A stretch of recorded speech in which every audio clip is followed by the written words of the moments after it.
It is the fourth day of the ethics trial of Councilman Anthony Piagentini, and today we could hear from more witnesses. Piagentini is accused of using his title to leverage a new job with a nonprofit overseeing the allocation of $40 million in American Rescue Plan funds. So far, Metro Council has heard from several witnesses. They've included former Council President and current Deputy Mayor David James and former Metro Council member Bill Hollander. Both spoke about Piagentini violating federal abstention rules during their testimonies. Piagentini has yet to testify and may not do so, according to his attorneys. As the trial continues today, we'll be back in council chambers with the latest details. You can stay up to date as this story continues to develop by downloading the WHAS11 app. Crime is on the decline in downtown Louisville. That's the message from the chief of LMPD and business leaders who came together at a Greater Louisville Inc. panel discussion. WHAS11's Ian Hardwitt and photojournalist Emma Gefter show us how they're challenging the perception that the city center is an unsafe place. Our crime is going down, and I'm happy to say that. LMPD Chief Jacqueline Gwynn Villarroel thinks downtown Louisville's got a great future and that it's necessary for the whole city's benefit. Increased mounted patrols are part of the department's ongoing effort making downtown safer. They're closing the recruiting gap too, saying they need 250 more officers now. We need to do a better job in that, and I'm here to ensure that I'm a part of that process. And so again, that's where we are in the city, and that's my mindset, but we got to make sure that we're back downtown taking it over. Taking downtown back. That's LMPD's promise to the business leaders in the area who push back on the idea that downtown is unsafe. The department's data shows 444 crimes took place in downtown just last year. That's all the way from here at the waterfront to Broadway and in between 9th Street and Interstate 65. 158 of those crimes were assaults, 32 of them with a weapon. That's on top of 83 thefts and 60 burglaries. LMPD's numbers also reveal most downtown crime occurs Friday and Saturday nights from 10 p.m. to 11 p.m. To address it, the Louisville Downtown Partnership, with money from Humana and the city, doubled their uniformed ambassadors from 18 to 36. Thank you, sir. You're a saint and a scholar. They patrolled the streets from 7 a.m. to midnight every day of the week. In Louisville, Ian Hardwitt, WHAS 11, on your side. According to the leader of the Louisville Downtown Partnership, 6 companies applied for the city's $3 million downtown revitalization fund.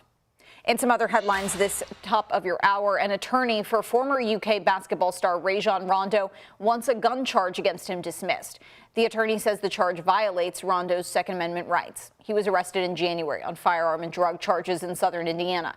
Officers say he was pulled over for reckless driving with a minor in the car. Police say Rondo was prohibited from possessing a firearm because of a protective order against him filed in August of 2023. His hearing is April 25th. A proposal aimed at school safety in Kentucky is moving forward in Frankfort. Senate Bill 2 builds on a law passed in 2019 requiring a school resource officer on every public school campus. Republican Senator Max Wise proposed the bill. It'll allow former military, federal agents, and retired state troopers to work in schools. They would be armed employees, but they wouldn't be able to make arrests. Wise testified yesterday saying the bill could help alleviate staffing problems, though there's still some concern from other lawmakers about having more armed guards in schools. The school resource officer is first and foremost the hiring goal that all of us want for our Kentucky public schools, but the guardian is a well-measured approach that we may fit in a school district's need. When I read this bill, all I envisioned is that our children are going to begin going to fortresses, armed fortresses, and that we're moving further and further away from learning centers and moving further toward armed camps.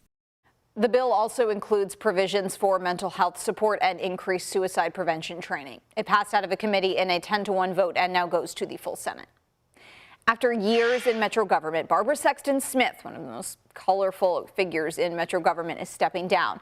She spent the last year as deputy mayor overseeing offices like philanthropy, sustainability, and equity. Before that, Sexton Smith served as District 4's Metro Councilwoman and was president and CEO of Fund for the Arts. Now she says she's going to focus on the businesses she's built with her husband.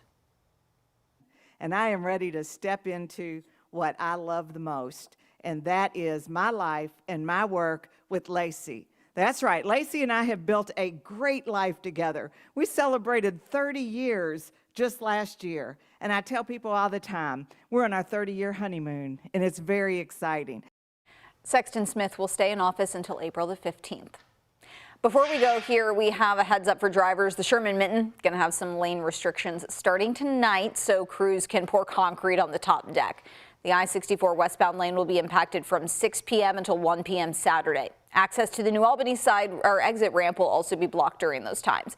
Lane restrictions will happen again from March 15th through the 16th and the 22nd through the 23rd at the same time.